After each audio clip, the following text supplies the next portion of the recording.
How do we handle disappointment? Do we throw a fit? Do we give up? Do we yell at God? It might be a combination of all three. I want to help you out with this quick episodes of something that happened with me. So a couple of years back, I was applying for a job, and I'll actually tell you what it is. I was applying to be a state trooper, and I was doing everything I knew how to do to prepare for it. I did the physical part. I did all the parts that was needed. I didn't get the job. And when I tell you I was so sour, I was so bitter, I yelled at God, I was angry. And my reason was, God, I'm doing this to better myself and to create a better path for my family. So I'm thinking that I'm doing everything in my power that I know to do on my side to create a better, a more financial way for my family to make it. And for months, I was angry. Like I was angry. I would see signs that said like hiring for a cop, and I'm thinking, God, there are dudes who are probably getting these jobs who don't even care about the job. I really want to help the community. I really want to help people. I really want to do right by it, and I just didn't get it.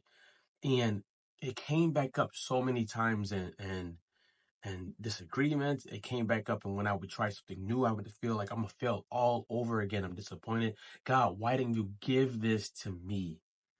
And I can't tell you how much I cried. I just thought I was a failure. Maybe you're in a point where you're in that part of the journey where like you're crying, you're yelling at God, you feel like a failure. I want to first tell you, go ahead and process your feelings. Go ahead and feel what you need to feel. I don't want you to bypass that part, because if you do, you won't try new things, or you'll start to become immune to failure, or you'll become immune to allowing yourself to shut down. I don't want that for you. I did that, and one day I was in the yard with my daughter, and I think we were in the back like raking leaves or something like that, raking leaves, doing whatever we had to do, and it hit me like a ton of bricks. The Spirit of God has said, you would have made an awesome cop, but a horrible husband. Now, let me just give a disclaimer. I'm not saying that cops who are married are horrible husbands. I'm not saying that. I'm not saying that anybody in that field is horrible. I'm not saying that. I'm saying what I knew God told me. And the crazy thing was, I wasn't even thinking about this at this time. I was just literally thinking about picking up leaves and making sure a lady didn't do something crazy to herself. When he said this, I realized that, okay, this means me being a husband is more important, but this also means there's something that's happening that I don't know about. So I came in, I told my wife, and we talked about it.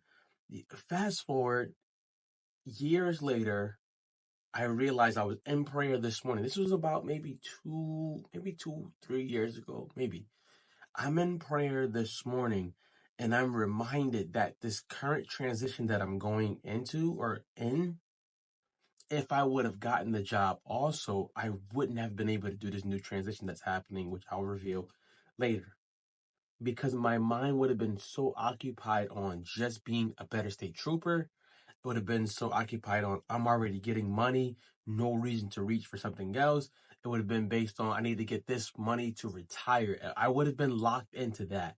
And God knows me more than I know myself. I know for a fact that if I'm locked in like that, it's going to be really, really hard to get me out. So it came back to me this morning.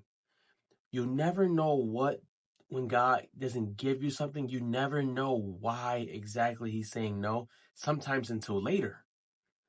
There have been times that I've asked God and I've begged God for things. And if he would have said yes, it's not that he couldn't done it. He could have done it. If he would have said yes, I would have been in the worst predicament, because I didn't know what was going to be happening 2 years from now, 5 years from now, 10 years from now. The Bible talks about him being Alpha and Omega, him being the beginning and him being the end. The cool part about that is we understand clearly that he knows something that we don't know. He knows everything. He knows me from the day I was born to the day I'm going to die. He knows everything that's going to happen. So why not listen to his judgment? Why not listen to his word? Why not listen to what he's saying? That sounds good, Drew, but it doesn't sound good when you're disappointed. It doesn't sound good when you're facing hell. It doesn't sound good when you're it doesn't sound good when you're in the middle of things. But I want to tell you that even in your disappointment, even in your despair, don't stop believing God. Don't stop talking to God. Don't stop crying out to God. Scripture in Psalms, I think it's Psalm 62, that talks about pouring out our hearts before God.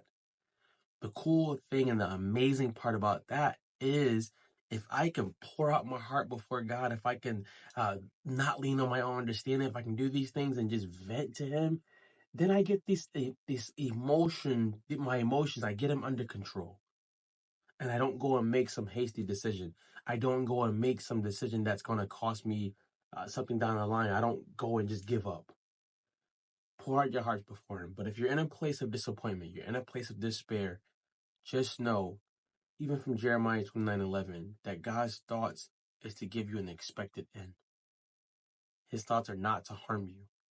He doesn't say that we won't have tribulations. He talks about that. He says, in this world, you'll have tribulations, but be of good cheer because I've overcome the world. He doesn't say that we won't have troubles. He doesn't say that we won't have bad days. He doesn't even say that we won't have bad seasons. But he says, I'll never leave you and I'll never forsake you. So God's on your side. I'm rooting for you. Be great, guys. I'm out of here.